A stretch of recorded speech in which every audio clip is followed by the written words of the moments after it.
À 0 moins d'une minute. À tous de DDO, attention. 3, 2, 1.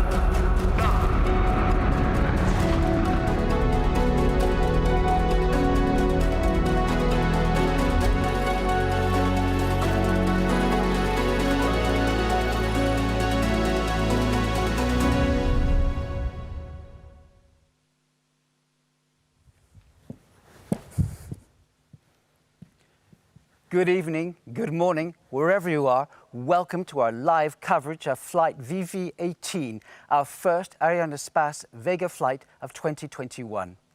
This is going to be some show. We're here in Toulouse. Why Toulouse? Because it's also the headquarters of Airbus. And we are launching the Airbus's latest commercial, sophisticated observation satellite. Just about the best in the world, the latest generation. And on top of that, there'll be 5 other satellites piggybacking along for the ride. We'll be able to tell you about those as well, because I have with me in the studio leading experts. My guru to the right is Damien, and soon Raphael will be joining me on the left, who will be able to tell you everything you need to know about Vega, everything you need to know about the Airbus satellites, and how it'll impact you and our lives. Because of the studio, we can show you even closer the actual getting closer to the launch itself. And here, I want to show you the Vega launch right in your TV monitor, thanks to some of the animations we can do here. So let's have a look right now at the Vega launcher. There you go. We're going to be showing you animation like this throughout the night. It's really worth staying up for, as you get the amazing advice as well from Damien and from Raphael and from our experts from Arianespace in Kourou as well. So do stay tuned. Of course, what we want to do is tell you that the countdown is coming very, very soon. And we should be going any minute now to Kourou as well, because we want to speak to the CEO of Arianespace, who is probably right behind me. I'm waiting for him to come up now, and it'll be Stefan Israel. Can Stefan see me? Hello. Good evening, yes, I hear you. Great. So tell me, how do you feel right now? So we are now 5 minutes before liftoff. We are all focused on the success of the mission. We are here in the Jupiter cell control with all our partners from Avio, from ESA, from CNES. And we are just now before the big event. This, of course, marks Vega's return to flight. Tell me how that's going. So we are going to deliver tonight for Airbus, as you have mentioned, our main customer with Pléiades Neo and Earth observation satellite. We are going to deliver with 5 more auxiliary payload in piggy bag, and this is a return to flight. So it means that it is coming after months of very hard work with our partners, and tonight we are ready for this mission. So tell us, how will the mission unfold as we watch this all taking place live here from Toulouse and from Kourou, of course, where you are right now in mission control? Yeah, so liftoff will occur at 10:50. We will have the separation of the first 3 stages approximately 7 minutes after liftoff. Pléiades Neo will be separated 54 minutes after liftoff, and 47 minutes after the separation of Pléiades Neo, we will have the separation of the 5 auxiliary payload, all that at an altitude of 600 kilometers. And we have now the DDO, our launch manager, who is saying that everything is okay to go for the launch. So we are really now in the final countdown. Indeed, I can hear the range manager there, obviously so important as we get the guidelines on what's happening. Stefan, I know you've got a very busy few minutes ahead of you, so fingers crossed, good luck, and hope this all goes really well. And we'll talk to you at the other end, of course, afterwards to celebrate. All right? Thank you. Thank you. So now I turn to my whiz kid. Hi, Chris. Damien, tell us, what should we be watching out for now? Yeah, let's have a look at the main milestone of the missions that are going to come up. So first, the liftoff will occur from the Guiana Space Center. After the liftoff is triggered by the ignition of the P80 stage, which is the first booster of the Vega launch vehicle. The second and third stages that we call Zefiro 23 and Zefiro 9 will continue the job of the P80. They will increase the launcher velocity. The fairing separation will be triggered during the flight of the Zefiro-9, the third stage booster. And the end of the Zefiro-9 flight will trigger the separation of the stage, which will occur in direct visibility of Bermuda. We have then the first ignition of the AVUM, which is the upper stage reignitable engine.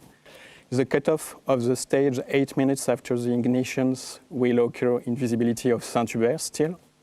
And after this cutoff, we start a phase that we call the long ballistic phase, which allows us to reach visibility from a new inertia in Australia, where we will trigger the second AVUM boost before releasing the first main passenger, Pléiades Neo 3. After the release of Pléiades Neo 3, we prepare for the injection into the orbit required by the auxiliary passengers with 2 boosts, the third and the fourth AVUM boost, which will occur in visibility of Galileo, and we have the sequence of separation of the 5 auxiliary passengers in visibility of Bermuda, one after another. The launcher will complete its mission with the 5th AVUM boost in visibility of Saint-Hubert in order to trigger the re-entry. Very quick question before we get to the final countdown. Compared to, say, when Thomas Pesquet went up to the ISS last week, is it the same orbit or? No, it's not the same orbit. We will start, of course, below the altitude of the ISS. At the end of the first AVUM boost, we are slightly below the altitude of the ISS. During the first ballistic phase that we discussed about, the altitude increases and we go beyond the altitude of the ISS, and we separate all our customers far beyond the altitude of the ISS. We can see right now behind us, here on the space wall, the team's getting ready for the final seconds before liftoff. Yeah, we see the mission manager who will announce us 1 minute before liftoff. Tell me the role of the DDOs, they call it in French, the range manager. The range manager is the guy who is in charge of monitoring the status of the different preparation for the operation coming from the ground and also acquiring the status from the launcher. And we're going to be going to the, how long do you think we've got now until the countdown? We are around 40 seconds until the liftoff. So we're almost there. And just also the ground stations, very quickly, in 10 seconds, their role? Yes, we have several ground stations around the Earth in order to allow us to get direct data coming from the launcher and provide you with the actual status. So we're there now, so now let's listen in and watch. À tous les DDO, attention pour les décomptes finales. 10, 9, 8, 7, 6, 5, 4, 3, 2, unité, top. Allumage P80 et décollage VV18.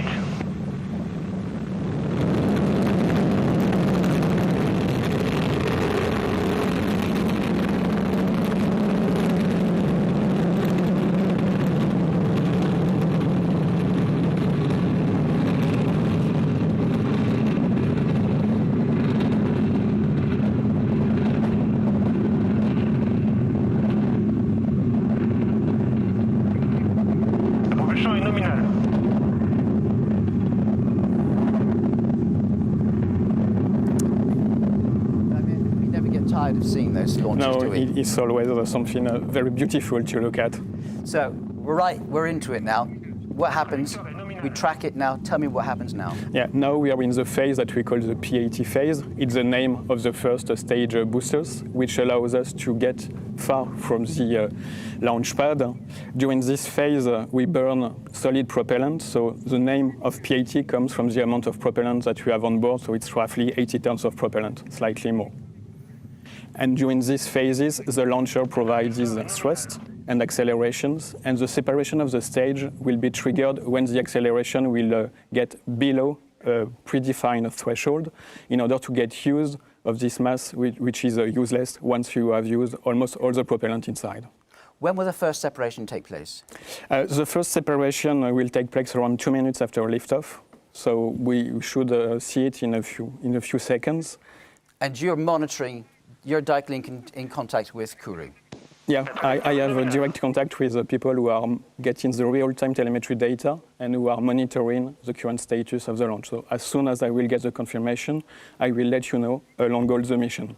And this is the next really important stage. Yes, and the separation of the PAT has just been confirmed, and we have the ignition of the second stage, which we call the Zefiro-23. So confirmation, the first separation has gone ahead as planned, which is what we were looking for. Yeah. What happens next? Now it's the job of the second stage, which will increase still the launcher velocity and the altitude in order to provide additional energy to the launcher. And then when it will complete its job, it is exactly the same principle as for the PAT. It means once we have used almost all the propellant that is inside the stage, we will trigger the separation, once again based on the detection of the acceleration. Okay, and in any moment now, we're going to hopefully go back to Kourou through the space wall and see the team monitoring all the progress. I guess the ground station's giving all the information as well that they need. Great. You know, it just, this whole operation is supposed to take, what, an hour and 40 between launch and dropping off all the different satellites? Between the liftoff and the separation of the Pléiades Neo 3, we have around 55 minutes. And up to the separation of the auxiliary passenger, 1 hour and 40 seconds, more or less. And you never get tired of a launch, do you? No, it's always something very beautiful to look at. So just a reminder, the launch took off about 3 or 4 minutes ago, and we're now waiting for the next separation detail to come up, and you'll know about it very soon because Damien is in constant contact with the range manager, with Kourou, and I guess that's going to be imminent now. We are getting close to the moment of separation, but we are still waiting for the final moment. And just a reminder, you're watching us here from Toulouse, where Airbus has its headquarters, where the satellite was made. And I have Damien here from Arianespace giving me all the latest information. And I'm going to be joined here very soon by Raphael, also from Arianespace. Yeah. I want to share with you the fact that the separation of the Zefiro-23 has been confirmed. And we have the start of the roll maneuver before igniting the Z9. This is very good news, right? And the fairing has been separated as well. So that's great. So come on in now. So what we want to do now is we want to go through what the Vega launcher is like. Exactly, and Raphael will present you. Raphael? Hello. Let's go now through the magic of the studio and look at this Vega launcher. Launch rocket and take us through everything. Come out of the ground magically. So it's actually, the Vega launcher is actually much bigger than this, of course. It's 30 meters tall.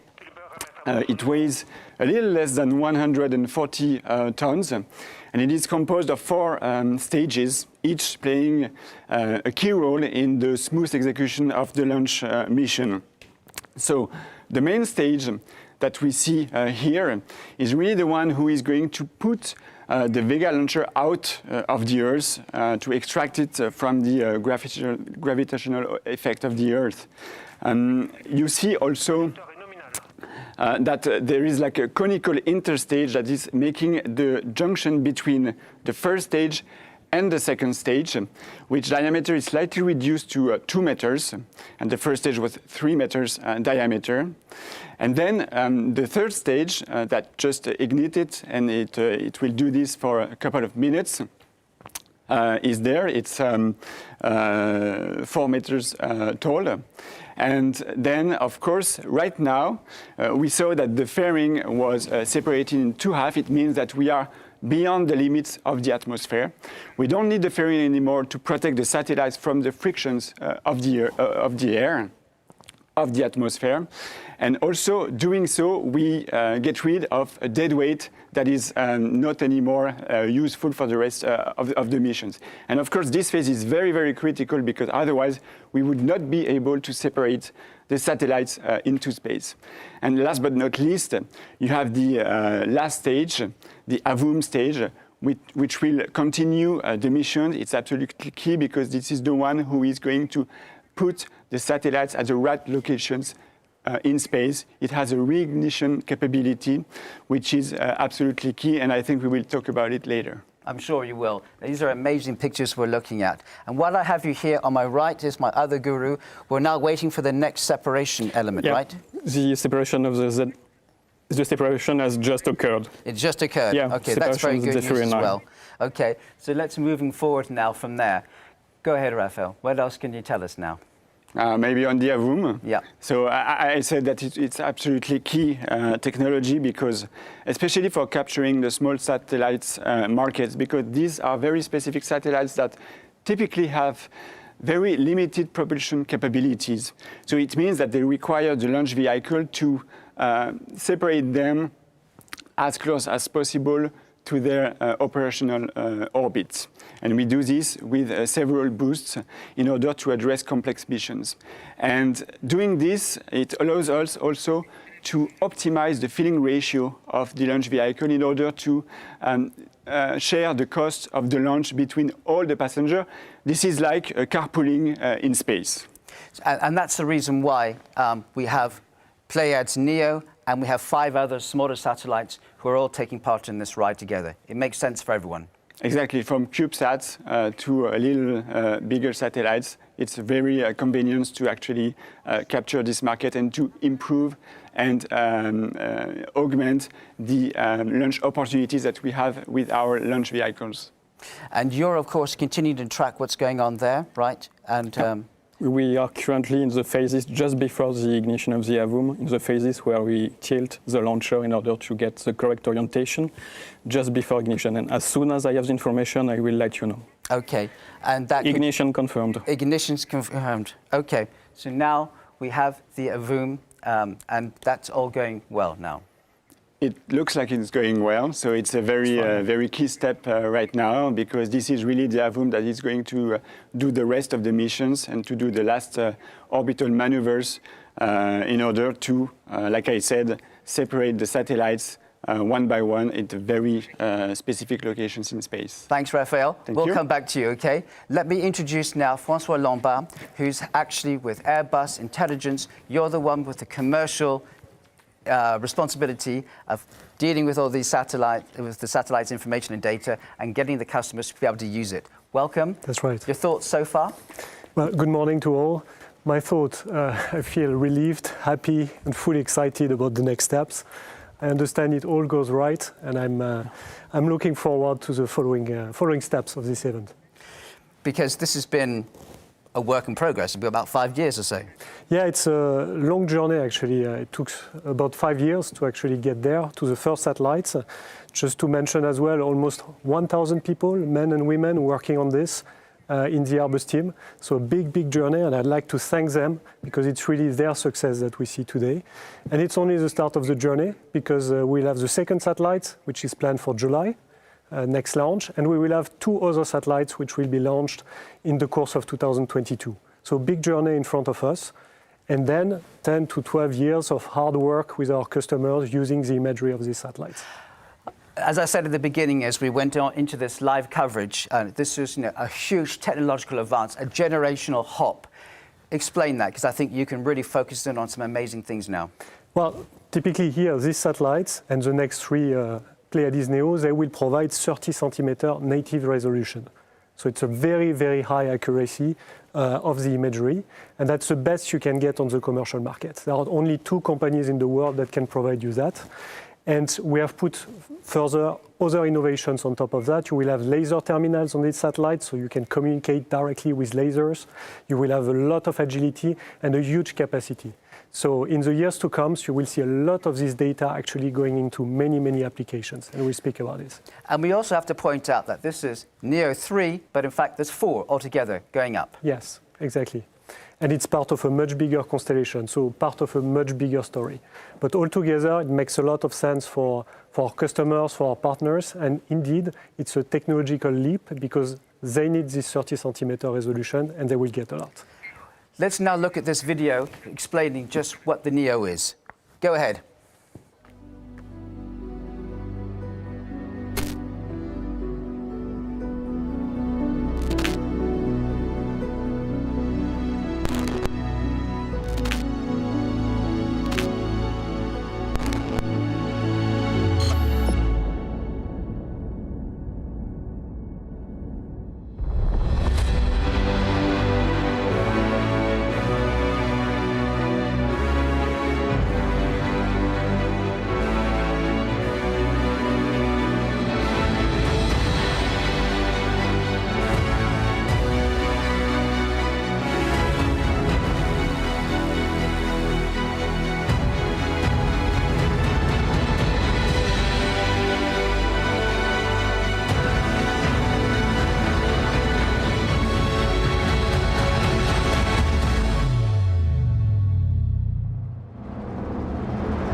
Spectacular.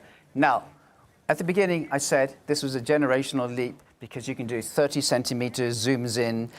You know, one key issue could be urban planning. As cities become megapolises and more of us move into towns and cities and become more dense, this kind of technology and what NEO can offer will be essential. That's right, Chris. There are many applications. Urban mapping is one of the key ones because of the density of cities, which is growing, because of pollutions, because of many areas. Here you see one image actually, which is at 50 centimeter resolution, so previous generation.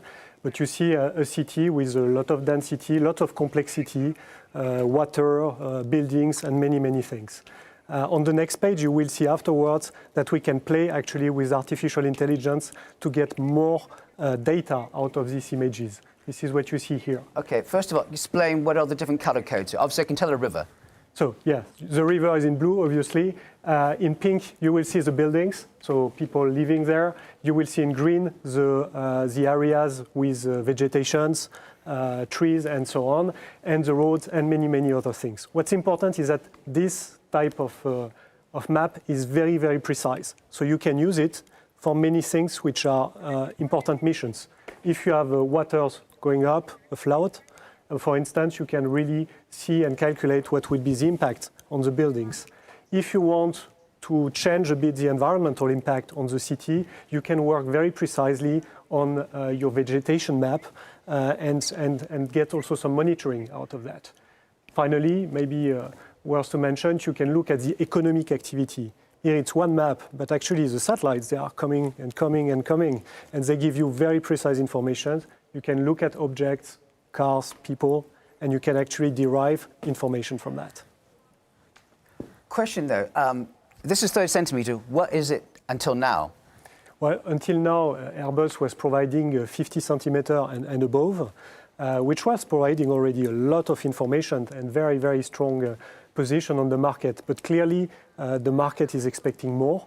They're expecting also more capacity, more agility, more information, and at the sweet spot, which is currently 30 centimeter on the commercial market. Can I stop you for a second, Damien? Just hot news, we have the confirmation of the cutoff of the first AVUM according to the timing and trajectory is completely nominal. Okay, so in human talk, what does that mean? It means that we have completed the first part of the AVUM job and we are where we want to be at the time where we want to be. So everything is nominal. So your client here must be happy. Close to Christmas. Well, that's good news. We'll wait for more from you coming up. For sure. So let's take this a bit further now. It's not just, I'm interested in the AI, but you'll talk to me about that in a second, but pollution and maritime issues also could be extremely relevant with this new. Indeed, the maritime surveillance, maritime security, maritime pollutions are topics which are more and more important. In the maritime domain, you have one additional difficulty, which is that you are looking at very broad areas. That's where, again, you need a lot of capacity, several satellites. But sometimes you are also looking at very precise things, looking for a ship which you have lost. Here on this image, which you see here, you have actually a tanker here.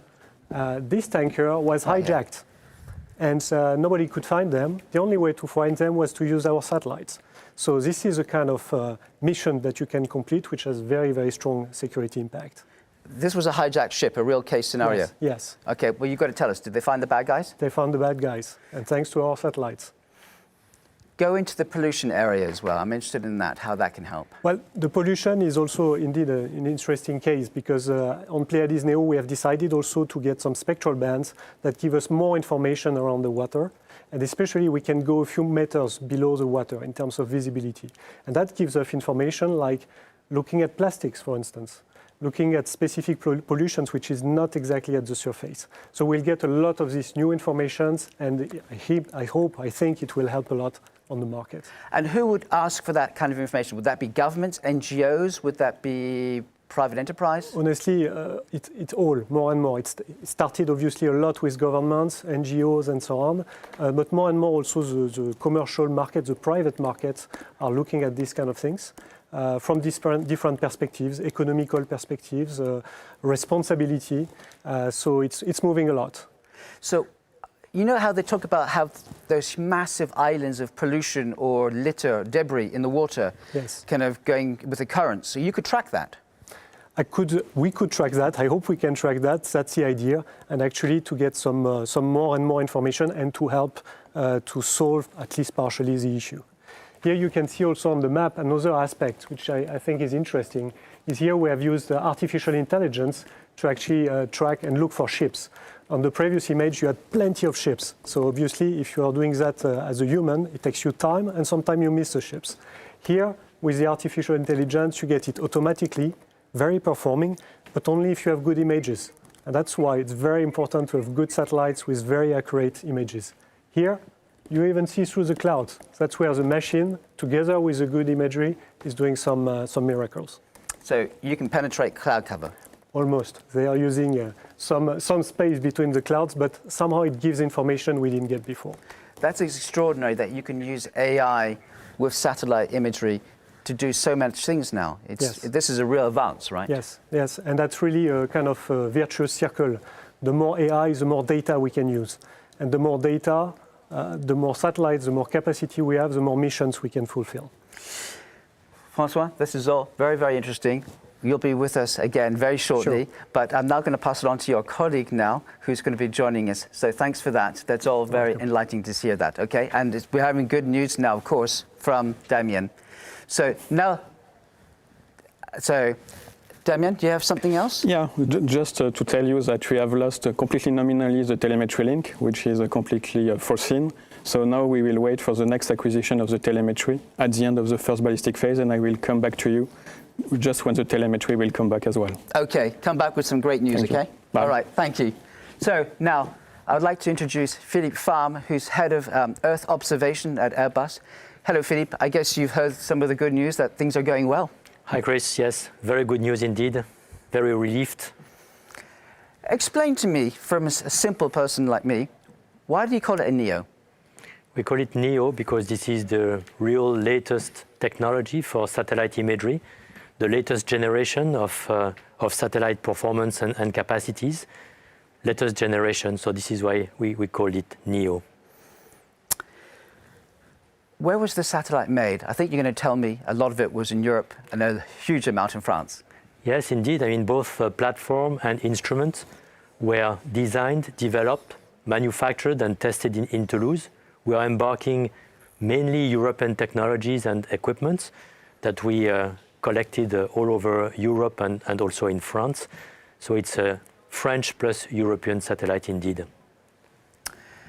Describe to me, as we've been talking, it's the generational leap. We've gone from 50 centimeters down to 30, but there's more to this than that, isn't it? The way we make satellites is quicker, cheaper, lighter. There's so much, right? Exactly. This satellite is the result of 5 intense years of hard work, millions of labor hours to come up with a very compact, very agile design. This is embarking really the latest technologies in terms of detection chain, silicon carbide material, very capable end-to-end processing chain, a very, let's say, capable satellite indeed. I think in a few seconds we're actually going to be able to see another animated reality of the satellite. And before it comes up, another key thing is this satellite can last longer, right?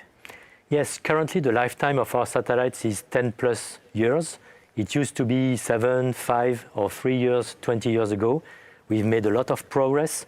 We are now quicker in building, cheaper in cost, very efficient in launch. I think we can see it right here. Very big difference. How about that? So talk us through what we're seeing here. Yes, here you see a 3D animation of our satellite design. You see how compact it is, what is the very small satellite size. You see how the accommodation of all instrument, platform equipments, solar arrays has been optimized to really fit in a very small volume to enable an optimum launch compatibility and to be able to use a lot of launch capacities. How much smaller in size would it have been, say, to the previous generation one? I think we saved a ratio of 2 to 3 times thanks to miniaturization, thanks to compactness, thanks to very bold and innovative design to really maximize and optimize the size of the spacecraft and accommodating the maximum of equipment in a minimum volume, minimum size. That's pretty impressive.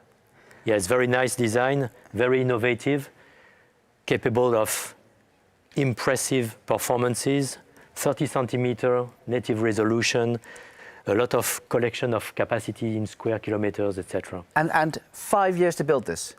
5 years to build this, from kickoff to launch. And what would have been the previous generation times lap? Usually, with the design, the manufacturing, and then the launch, it used to be 7+ years, even with lower capacities, lower performances. Now we have industrial processes, far more, I would say, and quicker methodologies from design to manufacturing and test, which allowed us to have far more performances in less costs and quicker time to delivery. So it makes you wonder, we'll talk about the future in a bit, but what could you achieve in 10 or 15 years from now to be extraordinary? Well, you know, we are working on constellations, on building more and more satellites in terms of numbers, in terms of time to delivery, in terms of launching several satellites at once. So we will continue to improve, being smaller, being quicker, and being less costly to launch and operate. Okay, now the chicken and egg thing for both of you. What comes first? You design a new satellite and think, will the customers come, or do the customers say, I want something new? For me, it's all about the customer, honestly, and this Pleiades Neo journey was about answering a customer request, a customer need. So we took all the efforts, all the knowledge we have from the last 25 years on this market and put it into these satellites. It's all about delivering to the customers. So let me get this right. The customer calls you and says, I want something newer, bigger, better, and then you call up Philippe and say, get it done.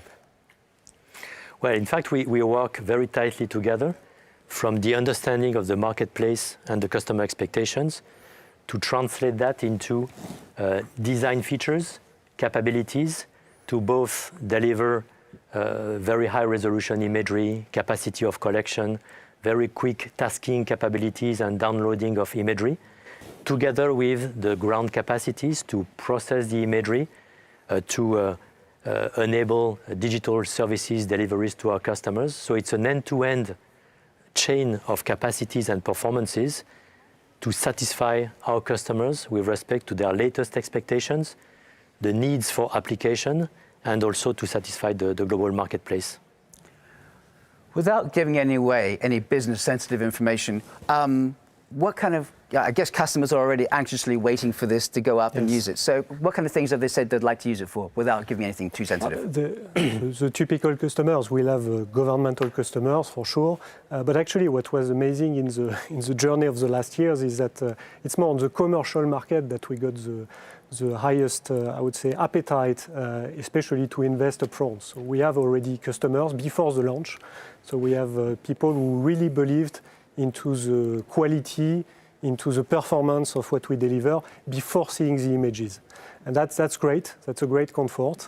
And now we will work on the next phase of customers, governmental, commercial, non-governmental. It's really plenty, thousands of different customers who are interested. If I'm a new customer who, I'm liking what you're telling me, so I want to get some photos from you. I've never reached out to Airbus. Is there a number I call? How do I get in touch with you and say I want some photos? It's a good question. There are different ways, and it's constantly evolving. Actually, one of the easiest ways is to go through our web interface, a digital platform, as we call it now, which is called One Atlas. This is a very easy web connection where you have access actually to our full library of data, not only from the last days and months, but from years. On top of that, you can use and benefit from the performance on the clouds. You have seen the artificial intelligence effect I showed you. You can do that in a few minutes, actually using the computing power of the clouds. And you can, of course, task satellites with this type of web interface, which is very modern. And just very quick wrap, data protection is incredibly important as well. It is very important. It is very important, and especially for some of our governmental customers. So it has been always at the core of our work and of our systems. And you were asking me on the way to get access to the data. Actually, some customers need also a direct access. This is why we have teams all around the world who are also able to interface with the customers directly and take care on their special needs. Thank you very much, Francois. You'll come back in a bit. I'm now going to bring Raphael in because we have another important segment here. But you'll be back in a second. Thank you very much. So, you know perfectly well that we interact with you through social media a lot. We love it. Keep on sending in your questions and queries because we want to answer them. And this is a whole new sequence as part of this live streaming tonight of the Vega launch, the first of 2021, I should remind you. And you sent in a bunch of questions, and Philippe and my other guru here are here to answer them. So we want to talk to you about some of these questions. And here's the first one, a little homework. Someone who likes to play golf. What force is required to place a golf ball on orbit? Well, this is an excellent question that still requires some simplifications. So let's consider a golf ball that is placed on the equator. So it already benefits from the rotational speed of the Earth. So the whole point in putting the ball into orbit is to give it a speed of at least 8 kilometers per second. If that speed is lower than this limit, then the ball will fall back on Earth because the force applied to the ball is weaker than the gravity force of the Earth. If the speed is higher than 11 kilometers per second, then the ball will escape the gravity of the Earth and it will continue its way into space. Also, we have to note that the force that needs to be applied to orbit the ball is also dependent on how fast you want to get there. If, for example, you want to put the ball into orbit in 10 minutes, then the force you will apply is rather weak. It will be at the order of magnitude of less than 1 Newton. If you want to get there in 10 seconds, then you will need to apply a much stronger force that would be more than 30 newtons. And this is, again, very simplified way to see the problem because, of course, we don't take into account the friction of the air, which is very dependent on the specific shape of the launch vehicle and also dependent on the trajectory that you will choose in order to put your object into orbit. Okay, but we're not going to be playing golf anytime soon in orbit. But let's go to the next question. And this is for you, Philippe. Are there any situations where a satellite could catch fire in space? Well, you know, there's no atmosphere up there, so we don't have fire per se. We may have some other failures like electrical shutdown, short circuits, propulsion issues and failures. So this is the kind of failures we face in orbit on satellites. And then you have to resolve that remotely to solve the issue and to get back on track. Regarding launch vehicle, what we do is that we passivate the upper stage. It just means that we drop the residual propellant in order to prevent from an explosion due to a sudden heat from the sun. This is very key in order not to generate debris that would be caused by the explosion. This is required by the French space law, which is one of the most virtuous legislation framework in the space sector. Fantastic. Now let's go to a third question here. We're getting a lot of questions about, you know, we talked about this earlier, Philippe, the mega constellations. There's so many satellites going out, the cubesats, there's tiny ones going up there. And so we're getting a lot of questions about increasing risks. Could there be collisions? And also we had one real big fan of space who sent in a question as well. And we hope we can see it here in a second about what are the risks of a collision between, say, a launcher and a satellite. Hopefully we can see that now.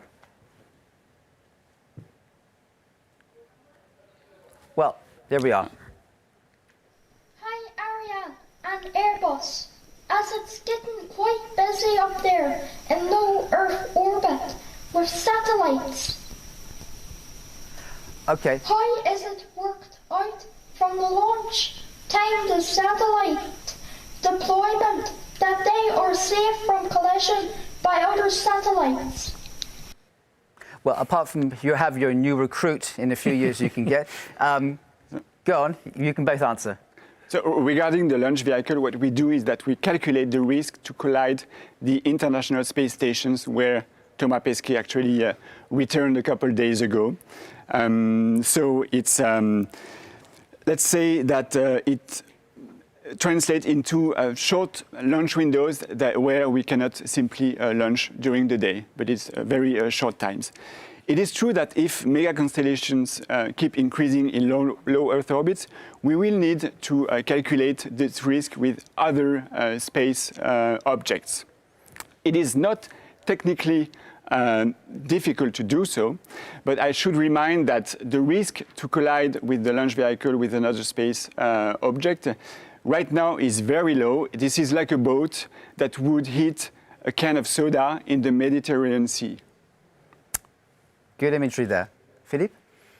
Indeed, more and more satellites, larger and larger constellations, will lead to more and more risks, meaning trying to avoid collisions, but there are some computations of trajectories.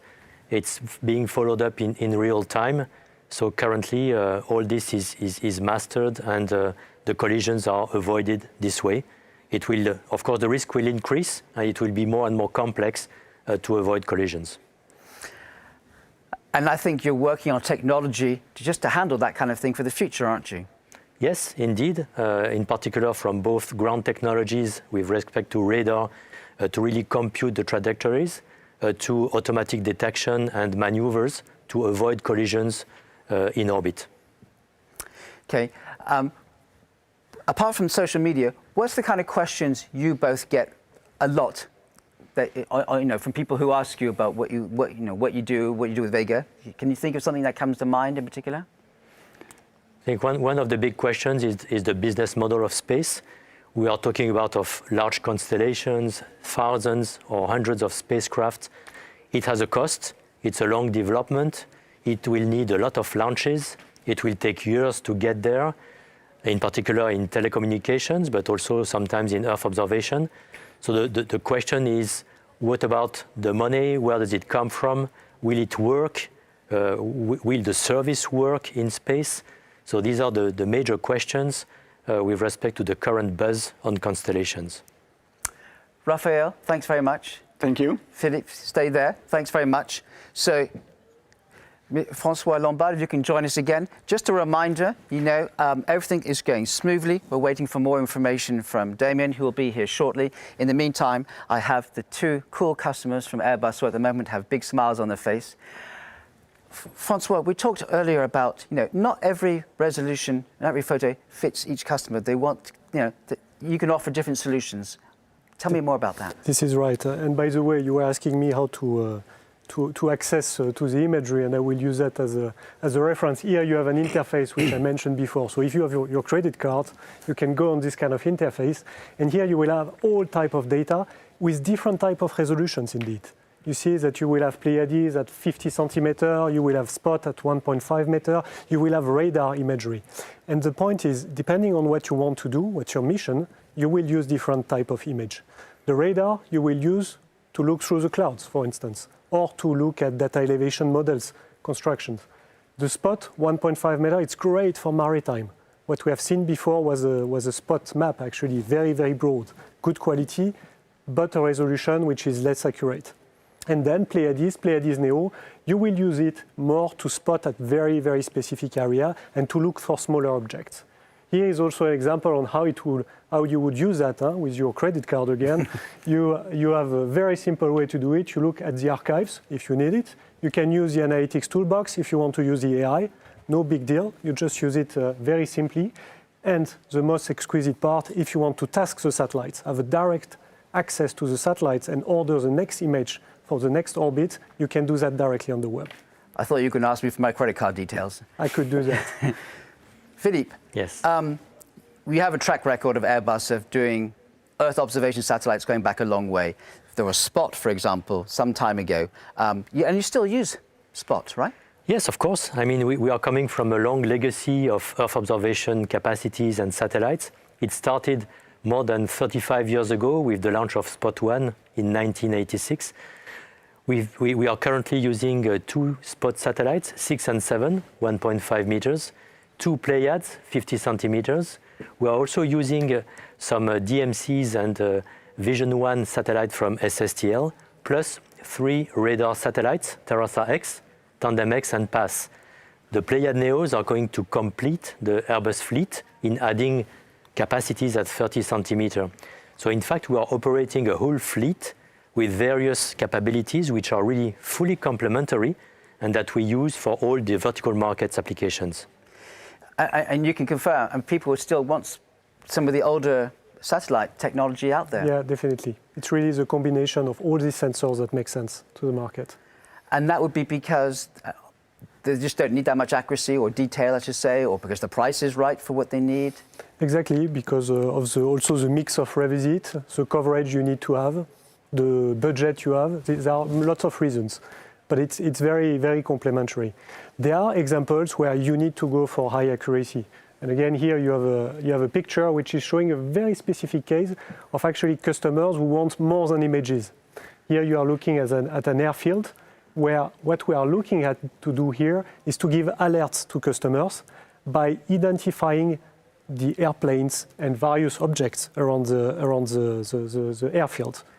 I want to stop you there because thanks to this studio, we have this incredible augmented reality. And Philippe, I want you to talk us through the satellite that we're seeing here. So any second now in front of us, as if magic, we will see the satellite here going around the globe. Go ahead, tell us a little bit about this. Yes, you really see the full constellation of the Airbus fleet with the previous satellites that we are operating, Spot 6 and Spot 7, Pleiades 1A and 1B. You see the 4 Pléiades Neos with their real characteristic of the round flower solar rays. You see also our radar satellites, PASS, Terrasa X and Tandem X, and also the small satellite fleet of SSTL. So with this bunch of satellites, this fleet, operating at various, let's say, characteristics in terms of resolution, swath, and capacity of collection, we aggregate the data to provide our customers with what they expect in terms of use cases, services, or products in various vertical markets. If you were talking about maritime, agriculture, local-based services, defense, etc., we all use a combination of those sensors. Now, everything is going well at the launch right now, but it doesn't mean that you can, if everything goes smoothly as we expect, that you can now take a 6-month break, right? You're thinking about what happens next. Yeah, not really. First of all, in the next few days, we'll have to get the first image. And you can imagine it's also a very emotional milestone after so long work on this satellite. So this is the next big step. Then we will have a time for calibration of the full system. And then the rush and the run will start on the commercialization. These thousands of customers who are waiting indeed to use this data. And it needs to come in a very, very good shape to their workflows. And you're looking at the satellites that you'll be having to make, thinking 10 years ahead as well, won't you? Yes. I mean, typically, these satellites, they will work for us for more than 10 years, as Philippe said before. And obviously, we are also preparing the next steps beyond that. It's a constant evolution of the portfolio. And the idea is to remain on the, if I may say, on the top of the world of this Earth observation market. Francois, that's all great. And hopefully you'll be back with us in just a few minutes with even more good news coming to us from the orbit. Sure. And I bring back Raphael again. Raphael, just a reminder, you've been sending in questions to us through social media. We love that. Keep that going. And when this program is over, we want you to continue to share stuff with us, and we'll share with you, of course. It's a two-way street, and you've sent in more questions. Here's our first question, another question I've received. How easy is it to get a photo when I want one? Well, in fact, in the current ordering loop, you just have to decide what you want to get, when, where, and the digital interface enables you to directly order, task the satellite, and get the product in from a few minutes to a few tens of minutes time frame back to your desktop. It's a full automatic loop between your desktop up to the satellite tasking, downlinking the whole imagery stream, and then post-processing the imagery on the ground to deliver to you the product, the image, or whatever you want. And I guess when all 4 of those NEOs are up there, it'll be even swifter? Exactly. The objective of having 4 spacecraft is to accelerate revisit, to have intraday revisit of the same point on the Earth, to enable more collection of data, quicker access, and additional capacity of collection. Anything you want to add there? No? I think you said everything. Let's go on to the next question then. I'm desperate to understand the graveyard orbit above GEO. I totally understand that it will take a lot of delta V to deorbit, but what happens once that graveyard starts to fill up? Well, in fact, in GEO orbit, you are at 36,000 kilometers. So what we call the graveyard orbit is putting the satellite, in fact, above, at about 200 to 300 kilometers above. So usually we keep a bit of fuel in the propulsion system to get back upwards. And this orbit is so high that it takes a lot of time to decay or to degrade. And we preserve, as such, the GEO orbit from any perturbation. So it needs a bit of a delta V to get there, but it's really safe and it's really for a long time. No, yeah, it is true that the more distance you are from the Earth, the wider your orbit is, and the graveyard orbit is going to be lasting for a long time before it is actually filled up. I think in terms of debris, we should probably more focus on the low Earth orbit in order to not generate additional debris, and this is why we actually, with Vega, we save one last boost of the upper stage in order to deorbit it, so that we designed, let's say, a clean space missions in order to not generate additional debris. I want to come back to you, because I know that you're actually working on technology right now to clean up debris from space. Tell me about that. Yes, in fact, we've got a lot of objects in space. Even if the latest designs comply with the space law to really deorbit, to passivate the spacecraft, etc., to make it safe and clean, there are a lot of old objects that we need to remove. So there have been the latest developments to send into orbit some kind of cleanup satellites to catch some of the debris and to get rid of them. So some of the startups have started some Pathfinder activities, and I think it will grow given the number of objects we need to remove to have a safe space, in particular in low Earth orbit. That's incredible. I mean, and we're talking just very quickly, how many years from? It's running up now. I think it will develop in the next 3-5 years and will be more generic in the next 10 years for sure.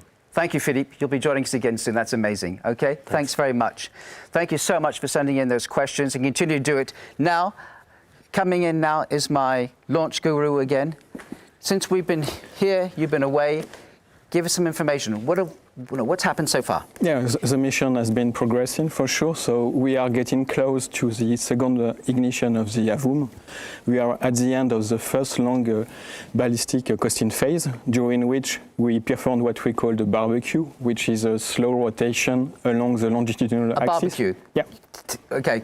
You really explain that one to me. Yeah, yes. This is a really slow rotation. So we are rotating along the longitudinal axis of the launcher, so that we will not expose always the same side of the spacecraft towards the sun, so that we average the temperature of the different nodes of the spacecraft all over the time. Exactly as in a barbecue when you twist the sausages and so on. I want to now turn to another amazing animation. This is the dispenser, I believe we're going to see. Is that right? Yeah. So if it should come up here magically in front of the studio, here we go. Okay, talk us through the dispenser. Yeah, so here you see the upper part, exactly how it looks like at this moment during the flight. So you see Pléiades Neo 3 on the top of the stack. It is the upper passenger. It is mated onto the rest of the stack thanks to an element that we call the interface ring. It is made of a clamp band. Basically, it is just a band that is tightened. And we are below the interface ring. You see a shape in the form of an hexagon, a black structure. This is what we call the SSMS hexa. And on this hexagon, on some faces, you will find the auxiliary passengers and also some elements that are particular for this flight, which are the equipment dedicated to a demonstration that we apply on VV18 that we call TDRS. TDRS stands for Telemetry Data Relay Satellite. Basically, the principle is that instead of sending the data from the launcher down to the ground station directly, we will go through a relay satellite.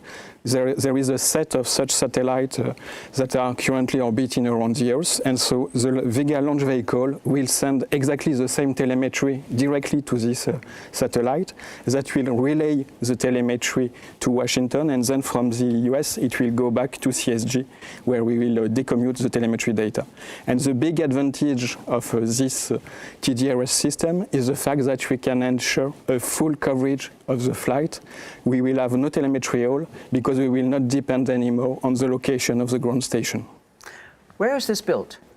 There are different equipment. Some are commercial off the shelves, so they are bought mainly by US suppliers, and some other equipment are performed in Europe by other industrial suppliers. And everything is integrated during the integration of the upper part. So part of it was performed in Brno, in the Czech Republic, and the end of the operation was performed in French Guiana, when we made also the auxiliary passengers and Pléiades.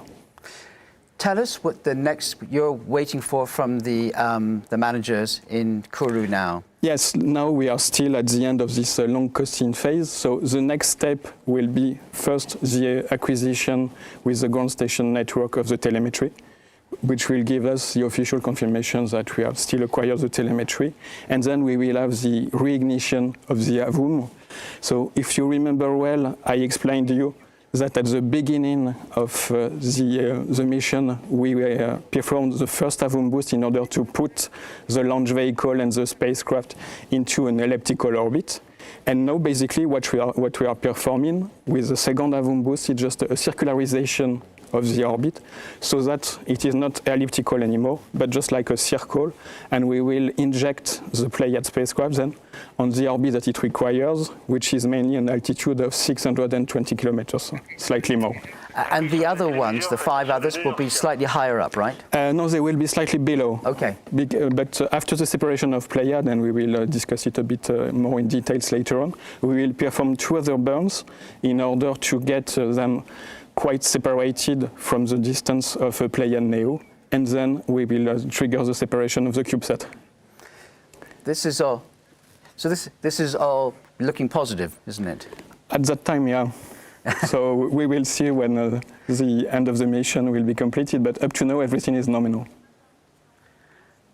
And I think you're going to have information from AVUM very shortly as well, aren't we? Yeah, yes, it's all the telemetry data that we received corresponds to different sensors of the launch vehicle. So at that part of the flight, most of them are directly located on different places of the AVUM stage.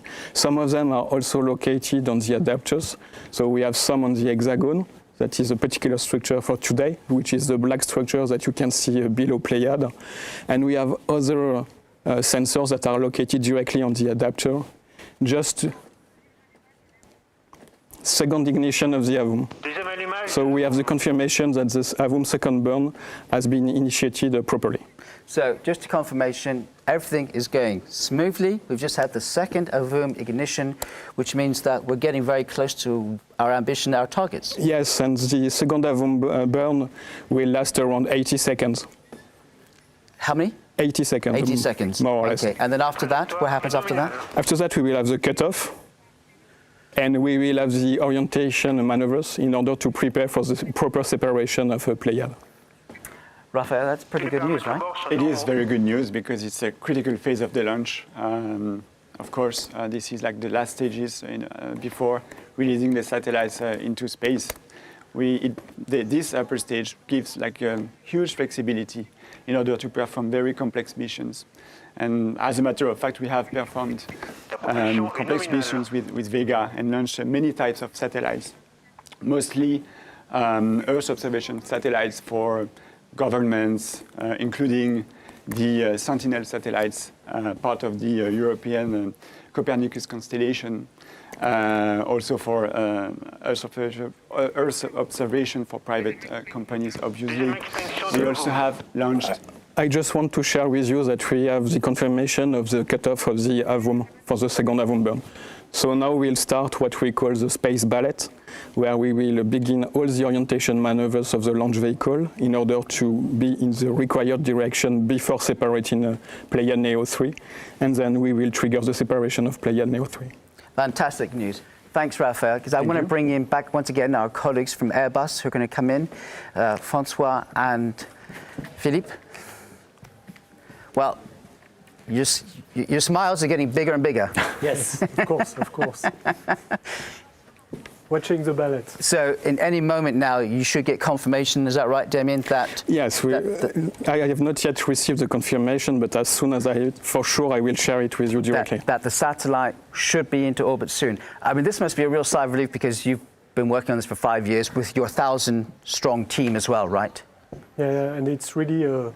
honestly, it's their success. Huh? It's their success, and I know all the emotions of the people. All over the world, we have people watching from the US, from Asia. Hang on. I have very good news to tell you guys. The separation has been confirmed. Great. Congratulations. Bravo. Bravo. Excellent. Very big success. Thanks. Indeed. And I think we'll be crossing over to Kourou very soon. Yes, look at that. There's the Kourou team there. Can you see them? But there's still other satellites we have to put into orbit as well. Yeah, the job is not completed for the launcher. We will have to prepare for the next steps, but we will discuss them in details after. So now let's go back to the space wall and we can go to Kourou and we can see the scenes there as your satellite is pretty much in position and your next step is looking at getting access to the data, right? Yes, That's exactly. the crucial thing. Let's see if we can see Kourou here on the space wall, because I think you'd probably like to maybe even share some comments with them or to congratulate them. Can we see Kourou any moment now as they celebrate over there? But anyway, until we do, your quick thoughts right now on behalf of Airbus. Here we go, by the way. Until they come, I think really I'd like to thank Arianespace, Vega. I think it's a great success. It was a return to flight, as you said. And I'd like to thank again the full team of Airbus. That's the main thought coming to my mind. Okay, Stefan. I've got Stefan Israel here, the CEO of Arianespace, more relaxed than he was earlier before the launch. Your thoughts?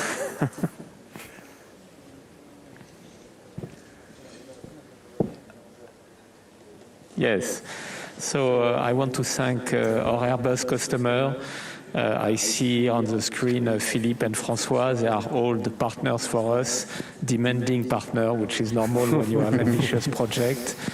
So far so good. All the information we have on Pléiades Neo are positive. So success is here, and this is a very important milestone for Airbus, for Vega, for Arianespace, and all its partners. Okay, do you want to say anything to them? Yes, I think, a big thank to Arianespace and to have you. These are colleagues. We are all on the same boat. We've been working so hard to get Vega back to flight and back to launch, and it's a great success. We now have comment from the new president of the CNES, the French Space Agency. Let's listen in to what he has to say, okay, and we'll come back to you. Over to you. Pléiades Neo vient de se séparer, la mission n'est pas encore totalement terminée, mais d'abord quand même je veux me féliciter de cette première partie de la mission qui s'est parfaitement déroulée, et puis je veux me féliciter aussi du retour en vol de Vega. On attendait tous ce moment, je suis persuadé que c'est le premier d'une longue série. Vega est un lanceur qui est important dans la famille européenne des lanceurs, et on est très heureux de le voir aujourd'hui partir de Kourou. Pléiades Neo s'inscrit dans une tradition forte française d'excellence autour de l'observation de la Terre, l'observation optique de la Terre. Pléiades Neo, c'est la grande famille des satellites avec Spot, avec Helios, avec Pléiades évidemment, et puis avec les satellites militaires aussi d'observation de la Terre. Le CNES a joué un rôle absolument majeur dans cette grande aventure, rôle technique évidemment, en travaillant directement sur les premiers satellites. Et aujourd'hui, Pléiades Neo, c'est un satellite qui est financé à 100% par des fonds privés. Et on voit bien à travers cet exemple que le CNES s'inscrit dans de la dynamique du New Space, mais s'y inscrit déjà depuis très longtemps. Alors le CNES va accompagner Pléiades Neo pendant toutes les étapes à venir. Bien entendu, le CNES va participer à la recette en vol d'une part, et puis il va continuer à jouer un rôle important sur l'étalonnage du satellite. C'est quelque chose qu'il sait très bien faire parce qu'il a toute une expertise qui vient des origines de la filière depuis Spot. Et la suite, c'est CO3D. En 2023, on va lancer 4 satellites CO3D issus d'un partenariat public-privé qui vont nous permettre de faire de l'observation de la Terre en 3 dimensions. Le CSG garantit l'autonomie de l'accès à l'espace pour tous les pays d'Europe. On y est tous extraordinairement attachés. Au-delà de ça, le CSG a montré aussi son efficacité, sa qualité technique, le fait qu'il était capable de s'adapter à des lanceurs très différents. Aujourd'hui, avec Arianespace, nous accueillons Vega, nous accueillons Soyuz et nous accueillons Ariane 5. Le rôle du CNES est important au CSG. Bien entendu, on maintient la base en conditions opérationnelles, on participe à la préparation des lancements et des satellites. Et puis surtout, je sais que tout le monde est mobilisé pour veiller à la sauvegarde, parce que c'est une question évidemment de sécurité des personnes et des biens qui est la priorité numéro 1 du CNES au CSG. J'attends avec impatience le moment où je pourrai venir et être parmi vous, à la fois pour participer à la vie du centre, pour discuter des grands enjeux et de l'avenir du centre, et puis bien entendu aussi pour un prochain lancement directement avec vous. That was the new president of the French Space Agency. Just 1 hour ago, the first Vega launch of 2021 took off with the Neo satellite on it. It's being put into its orbit right now, and we can go across to Kourou, where there's going to be a lot of happy smiles there. And let's see the team right now who are behind that successful launch. Gentlemen, over to you. Your thoughts, all 3 of you. Okay, thank you. I would first like to thank a big thanks to Arianespace and Avio for this successful launch. It was a very long-awaited time since we have started this program 5 years ago, and today we can really start our journey for our service in the coming 10 years. I have a special talk also today for the hundreds of Airbus people who are attending this live meeting at home in front of the screen, because due to the pandemic. And I hope that the next flight in 3 months from now will be the opportunity to have a physical event that we all deserve for that. Yep. Just a few words on my side. I want to thank you, the customer, Airbus, of course. I'm very happy for you and for all the people who were waiting for this moment. As usual, it's amazing to consider that the separation moment is something that's it's very different for us. On our side, we accomplished our mission, and on your side, we just start. So we wish Pléiades Neo 3 a long, safe, and peaceful life. Thank you, Fabrizio. Yes, very strong emotions tonight. Mixture of joy, of relief for this successful launch, and pride also. So I will really like to thank and congratulate all the Airbus team of teams and our industrial partners around the world who have given the best of themselves for this great project. So here we are. This is your moment, and let's celebrate. A quick question to both Philippe and Fabrizio. You worked together on this Pléiades Neo. What was it like between Airbus Defence and Arianespace? Our cooperation have started in June 2017 when we signed this contract for the launch of the 4 Pléiades Neo, and since this time it was a long journey. And I would say that the cooperation took on with a concrete meaning when we have to face hard times, I would say, with some difficulties, the development delays, the failures, and the COVID crisis also to manage. And we had all to have a good cooperation all together to recover from this time. And today we are where we are, and it's good, very good sign. Thank you, Philippe. Yes. Just a few words on my side also. What I can say is that the communication, the exchange on a programmatic point of view or technical point of view have always been very open-minded, cooperative, proactive. So I want to thank you, the customers, all your team, and also my colleague Veronique Lazel, that she can be here for the COVID pandemic, but it's thanks to her because he accompanied the customer all over these last 4 years. Lena, when will you actually establish contact with the satellite, do you think? Yeah, so at 5:44 Toulouse, in Toulouse, the Airbus control center will receive the first telemetries. So our operational team and our satellite experts are gathered in this control center to run the first operations in orbit. So they have a very dense planning for the next days. They are very focused and well prepared. So I send them my warm encouragement, and we keep in touch, of course, in the next hours. Gentlemen, well done. You're probably going to need a bit of rest soon, but you still have some work to do. But thanks very much for talking to us so hot off the press after these big, important announcements. So, we can now go, okay, let's go back to staying in Kourou, and we're now going to speak to Danielle over of the European Space Agency. Danielle, can you hear me there? Damien, what have you got in terms of something new? Yes, we've got some progress on the mission during the different interviews. So the launcher completed what we call the contamination and collision avoidance maneuvers. These are maneuvers dedicated to ensure sufficient distancing between the launcher and Pléiades Neo that we have just separated, and ensuring that we will not contaminate it when we will start the AVUM third boost. The AVUM third boost has been ignited and has been completed successfully, and currently we are in a phase that we call the long coasting phase, number 2, between AVUM 3 and AVUM 4, in order to go to the orbit required at the end by the auxiliary passengers, 10 kilometers below the altitude of Pléiades Neo 3. Okay, gentlemen, thanks very much. You can now take a break now, a much needed break. Your heart was beating quite a lot in the last hour or so. So thank you. While I bring in, we'll be talking to you again soon, I'm sure. Raphael wants to join us now.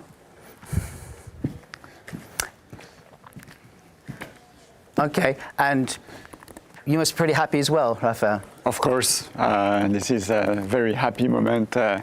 It's like a tension released, and so it's a very relieved moment for everybody. And we're seeing live pictures, of course, from Kourou right now behind us here. And we're hoping to speak to the launch director from the European Space Agency any moment now. And I think he's just being putting in microphones being put up for him now, and he'll be talking to us very shortly. So, and for you, is everything? No, nothing new to say up to now. I will keep you informed as soon as I have fresh news. Okay, let's go to Danielle now from the Europeans. Danielle, can you hear us? Can you hear me? Great. Danielle, a successful mission tonight. A successful mission tonight, and especially a big relief. I mean, we really went through highs and lows in the past years with Vega. First of all, 14 successes in a row. It was great. Then a mishap with VV18. Back to success with VV16, where we had a proof of concept of the small spacecraft mission service, which was really a proof of concept and which showed that we can address new markets with existing products. This was really great, and we used tonight this again with one of its configurations, the Hexa module. And then VV17, a low again. And now back on the path of success with VV18. The mission is not yet totally over, but we are definitely on a good path, and let's make it now a sustainable path. Just one last question. the European Space Agency played a key role as well in making sure that this Vega launch, the first one of this year, worked. Yes, I mean, we are, as ESA, we are the qualification authority, so when we had to face a low, we had a number of tasks. We had to put in place an investigation commission, independent one, together with Arianespace. We had to then make sure through a task force that all the measures, the recommendations are implemented. But what I want to insist on is that in the difficulty, the teams were really joining forces in an outstanding way. I mean, ESA team, and I really would like to thank the team, the Arianespace team, the Avio team, and also all the suppliers from industry did an outstanding job, and this is why we are here tonight, again, back on the path of success. Thank you, Daniel. And I think you've got Giulio Ranzo right next to you. If you can pass her the microphone. Is she there next to you? With great pleasure. Here is Giulio. Thank you. Thank you, Daniel. Thank you. Great to be here. So, tell me, there must be some relief there. Yes, a lot of relief. We've gone through very intense effort over the last 5 months, checking, rechecking, and rechecking everything on the launcher to get ready for flight. I shall take this opportunity to thank Arianespace and the European Space Agency for having done a lot of work with us. Of course, it has been quite emotional to come back to flight and to perform well. The mission is not finished yet. We still have to deliver 5 small satellites. So this is very interesting because this flight in itself contains a couple of novelties. It's the first time we use a portion of our small satellite deployer SSMS for delivering 5 small satellites to space in addition to the main payload. This is the first time that we use only part of SSMS, so it's an interesting novelty. And the second very important novelty is that we have on board the tracking data relay system, so we have a means to follow the telemetry of the launcher in flight via space. In addition to the set of ground stations that are on Earth, we are controlling what happens to the launcher in flight via space. So this is a novelty for European launchers. It's a very interesting flight. And you also have some more kind of serious news you want to talk about as well?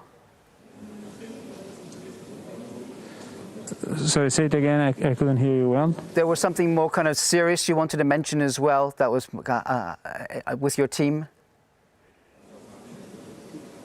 Yes, of course. As I said before, I really want to thank our team. They have worked under a lot of stress.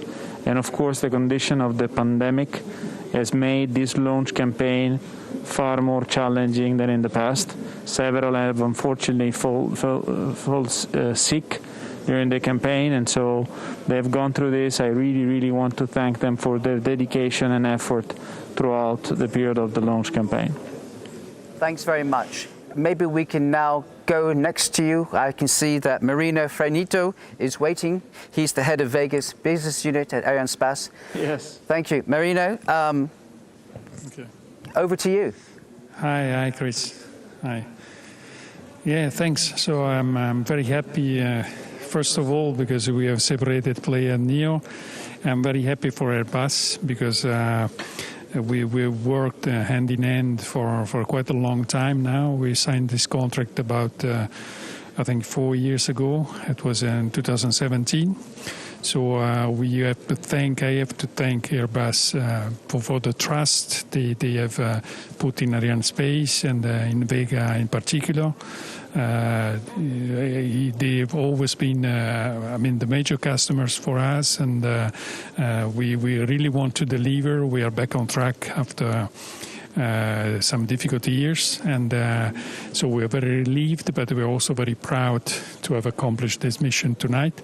Now, of course, the mission is not over yet. We still have some payloads on board, and we still have some customers. And I also want to thank these customers for coming with us tonight, for coming with the X model of the SSMS. It's the first time we use this configuration. So I know that they are watching this video transmission tonight, and I want to say that they are also very important to us. So I want to thank the Norwegian Space Agency and Space Flight Laboratory, who has built the NorSat-3 satellite, and SFL in particular. This is the third time that they fly with us, and I hope that we will have many flights in the future. And also we have NanoAvionics for the first time, who has manufactured the Bravo satellite for Aurora Insight. We have the Lemur satellites from Spire, and we also have the ELO satellite from Eutelsat. So we're also looking forward to embarking more and more satellites of this kind on the next SSMS missions. And I'm sure that we will serve the new space market with our reliability, flexibility, and we will deliver for our customers more and more in the future. Thank you for talking to us so quickly after the good news on NEO, and of course you still have more work to do, as you said. We're going to be talking a lot more about SSMS here. Thank you, Marino, and let me turn back to you, Damien. So, where are we now? Now we are preparing for the next step of the mission, which will be to deliver the separation of the CubeSat, as it was mentioned by Marino and Giulio Lorenzo before. So the steps that are completed now is we have completed the third AVOM boost. We have nominally lost the link with New Norcia as part of the telemetry link, and we are in the middle of the second long casting phase between the AVOM 3 and the AVOM 4. During which we ensure the correct condition for the CubeSat, and at the end of the longer ballistic phase, we will trigger the fourth AVOM boost, which will allow us to circularize the orbit before separating all the auxiliary passengers. Is this a good time to talk about the dispenser? Yeah, I believe it's a good moment to show you what is the status of the upper part at this moment of the flight. So at this moment of the flight, so we have separated the Pléiades Neo 3. So for sure it is not present anymore on the launcher. So you can see here what the upper part looks like. We have the famous hexagon, SSMS hexagon. So it's the black structure that you can see in the center. It is part of the program SSMS that has flown on VV18, and here we use it in order to offer flexibility for auxiliary passengers and to offer them the possibility to be embarked in a flight with a piggyback configuration. So it was the case for VV18, and the passengers that we have on the flight for VV18, they were mentioned before, but we can see here their location on the hexagon. So if we start with the first passengers during these descriptions, we will see all the passengers one after another. We have three types of location on the hexagon. The first one is related to the separation system for NorSat-3. The separation system is called X-Pod Duo. This is a separation system that has flown already on VV16. We have another deployer which is dedicated to TIVAC 182. So here on the images you can see NorSat-3 and its deployer. This is a big, I would say the big microsatellite here on the mated onto the hexagon panel. If we look at the other position on the hexagon panel, we will see the position of the other CubeSat. So here we have the Astrophane deployer, which contains 3 CubeSats. So if we open the deployer, we will see their location. So inside the deployer, we have first a CubeSat, which is made of 6 units. It is called Bravo. And next to it, we have 2 CubeSats made of 3 units each. The first one is Lemur 2162, which is in the lower position, and the second one is Lemur 2161, and it is located in the upper position of the Astrophane deployer. What is important to know also about the Astrophane deployer is the fact that in this configuration it is made of 3 doors in order to separate the spacecraft one after another and independently of one another. It means that we do not have to separate all of them in one shot, which is really important for us because it allows us to ensure that they will not collide. Because if we separate all the CubeSats at the same moment without controlling the directions, there is a huge risk for them to collide shortly after the separations. So this is why why we trigger the separation one after another. And this is the same for the other CubeSat, the last one being TAIVAC 182A, that you can see here in the lower position. It is the golden structure, and it will be separated independently of the other in the same sequence of separations, applying sufficient delay between the different separation and control the orientation in order to be sure that we separate them in the right directions. Rafa, you were earlier on in the program, you were talking also about the dispenser and about the piggybacking and how this is also practical and useful. Yeah, it is useful because we see a booming demand for launching small satellites today, from CubeSats to bigger satellites of hundreds of kilos. And the SSMS service, we saw it tonight, is the perfect solution to actually address this demand. And I would like to take the opportunity to remind that we have opened a competition to offer a free ride for a CubeSat to be launched, our future rideshare opportunity using our launch vehicles at Arianespace. And the competition is open until May the 14th. The winner will be announced in June the 16th. And you only need to apply on a website dedicated to the Vivatech Challenge event. In doing so, Arianespace is really committed to support a project that is going to improve life on Earth, either through a space application that is an innovative one, or through a scientific project that will improve our knowledge to be shared between everybody.